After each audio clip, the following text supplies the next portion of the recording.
Adding a marker is easy. Simply press M on your keyboard. But what if you want to delete them? Welcome to Motions Up. I am Jedi, and in this video I will show you how to delete markers in Adobe Premiere Pro. Deleting markers is like erasing all the bad memories of your ex. No, I'm just kidding. If you want to delete markers from your timeline, click on the empty space in your timeline to make sure that no clip is selected. Then right click on one of the marker and click on clear selected marker.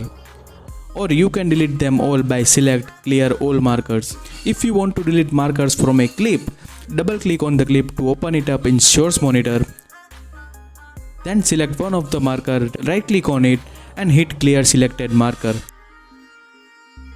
Or you can delete them all by select clear all markers.